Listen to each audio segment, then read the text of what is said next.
How you guys doing today? It's Anthony Gangi. Welcome to another episode of Tier Talk. Guys, I'm going to make this video quick. I'm by myself. I'm working on a book for rookies, and I came up with a passage for decision making that I would like to share even before the book gets published. I think it's a pretty good passage.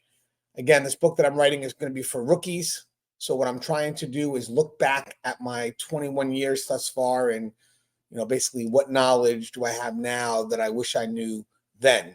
And the book is meant to complement these two other books, Inmate Manipulation Decoded and How to Succeed in Corrections. I don't want to reiterate the same thought or the same perspective. So when you get this new book that will come out next year, it's 50 tips for rookie staff. It's going to be an addition, if you will. And I think it's going to be a very unique edition. But becomes a bit challenging because when I write my books, I try to do an exhausted effort. So to have to find another thought or another perspective on that thought is a bit challenging, but it does seem to get the best out there. I think that's the cool thing about writing some of these books. When you make your effort to get that thought that has never been expressed before, it tends to be a pretty good thought. You just have to look and really get insightful and bringing that thought out.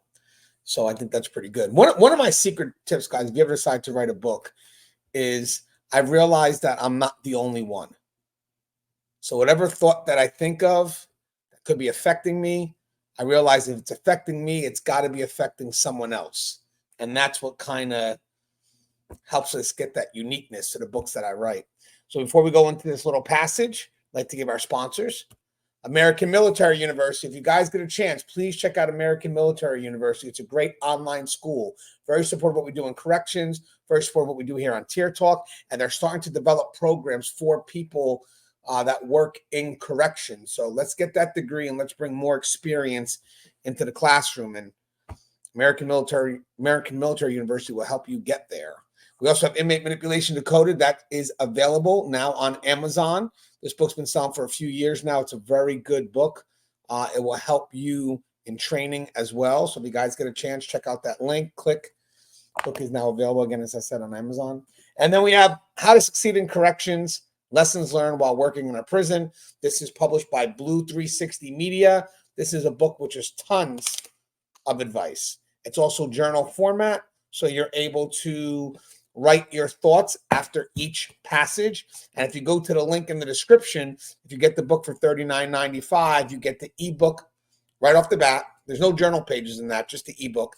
And then you also get an app that helps you navigate through the chapters of the book. But and that book is just tons of advice, not just for myself, but from everybody else that I can get my hands on in this profession. So that's pretty cool. Just a collection of advice. And the rookie book is going to be formatted the same way. It's going to have a quote from someone in the profession, and then it's going to have the passage, whatever the topic is, and then the key thoughts at the end. So this is about decision making. We'll keep it quick. I'm going to read off of what I wrote.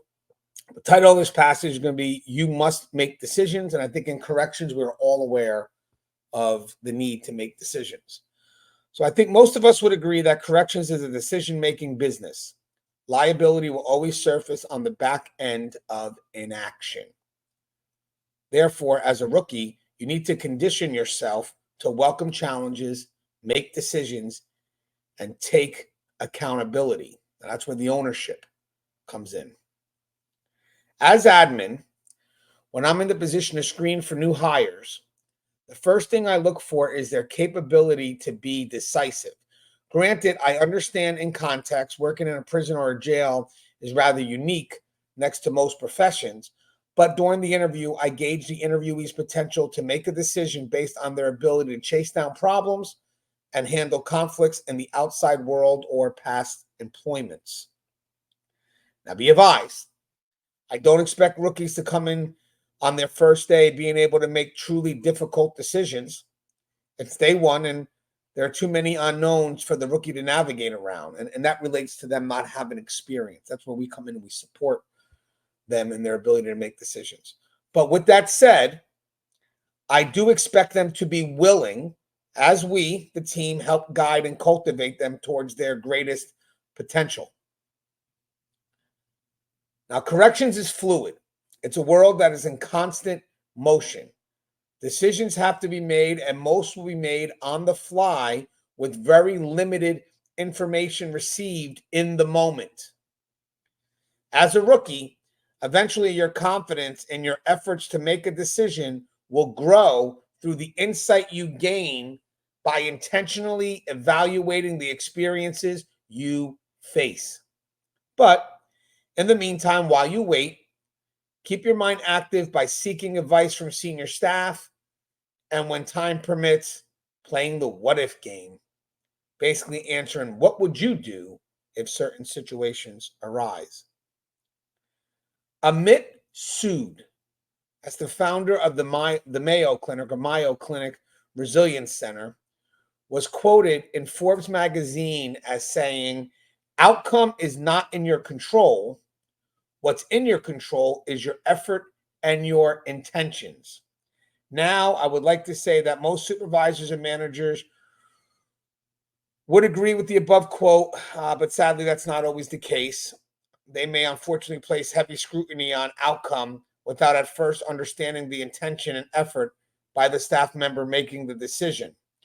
As a rookie, your confidence will build if you remain focused on two components that you can control, and that's intent and effort. I have seen rookies lose their confidence because their main focus was exhausted on a defeated outcome.